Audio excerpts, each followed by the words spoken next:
Selamat pagi Bapak Ibu Saudara sekalian yang dikasihi oleh Tuhan.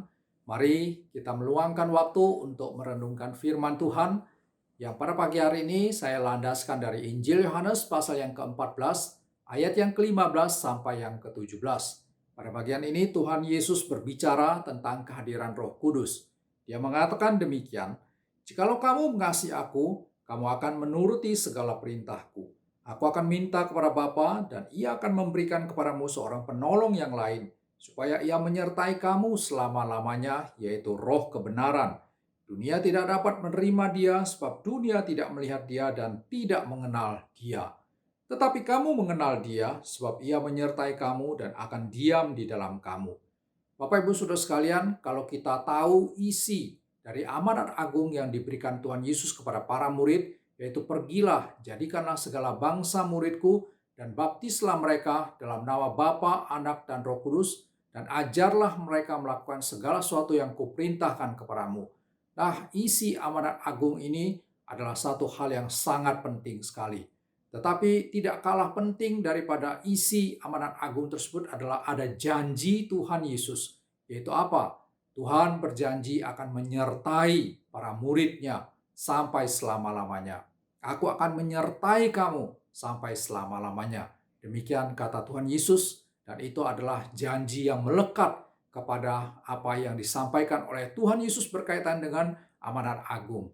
Nah, kalau kita membaca janji dan juga amanat agung tersebut, timbul satu pertanyaan, bagaimana Tuhan menyertai kita? Bagaimana Kristus menyertai para muridnya? Sementara sebentar lagi pada masa itu dia akan terangkat ke surga. Dia akan berpisah dengan para murid yang akan melaksanakan amanat agung tersebut. Nah, Bapak Ibu Saudara sekalian, pada waktu itulah kita akan memahami bahwa di dalam hal Tuhan Yesus memberikan janji, Tuhan tidak pernah menjadi satu pribadi yang bersifat berbohong adanya. Oleh karena Allah selalu menyampaikan kebenaran, Tuhan menyampaikan apa yang menjadi hal yang sungguh-sungguh akan terjadi. Nah, kalau kita membaca akan apa yang dituliskan di dalam Injil Yohanes pasal 14 ayat 15 sampai 17 tadi, di mana Tuhan Yesus menjanjikan juga kehadiran daripada Roh Kudus yang akan menyertai para murid sampai selama-lamanya.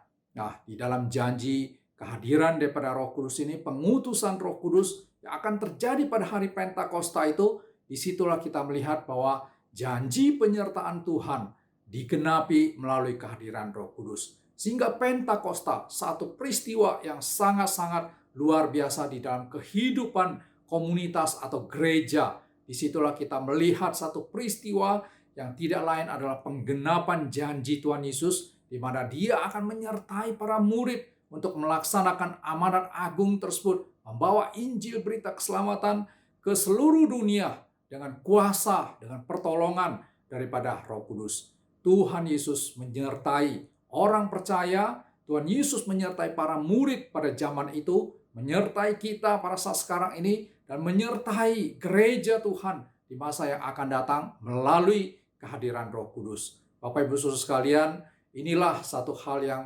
sangat-sangat penting sekali, yaitu bahwa Tuhan berjanji dan telah menggenapinya. Karena itulah kita boleh dan bisa merasakan kehadiran Tuhan Yesus, kebaikan Tuhan Yesus, anugerah Tuhan Yesus melalui kehadiran Roh Kudus. Nah, Bapak Ibu Saudara sekalian, tatkala Roh Kudus sudah terjadi, peristiwa Pentakosta itu sudah terjadi, Roh Kudus sudah hadir di tengah-tengah kehidupan orang percaya.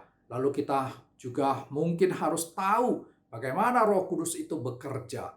Apakah Roh Kudus bekerja secara langsung melalui bisikannya, melalui suaranya yang audible, yang bisa didengarkan, seperti yang dipercayai, diakui oleh sebagian orang tertentu? Ternyata Bapak Ibu Saudara sekalian, Roh Kudus bukanlah roh yang bersifat mistikal. Roh Kudus adalah roh kebenaran, dan roh kebenaran adalah roh yang sudah memberikan firman Tuhan melalui karya pengilhaman, melalui karya inspirasi, sehingga kita memiliki firman Tuhan yang lengkap dari Perjanjian Lama sampai kepada Perjanjian Baru.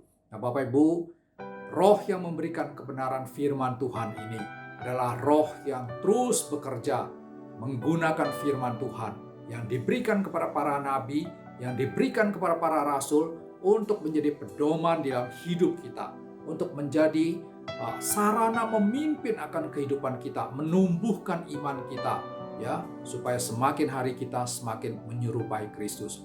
Roh Kudus bekerja melalui firman Tuhan dan tidak pernah tidak demikian adanya.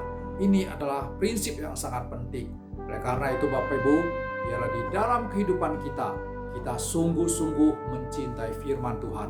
Karena melalui mencintai firman Tuhan dan pertolongan Roh Kudus, melaluinya kita mengenal kebenaran tersebut, mengertinya, maka kita akan sungguh-sungguh menjadi orang yang dipimpin ke dalam seluruh kebenaran. Kiranya kita menjadi orang yang mengalami anugerah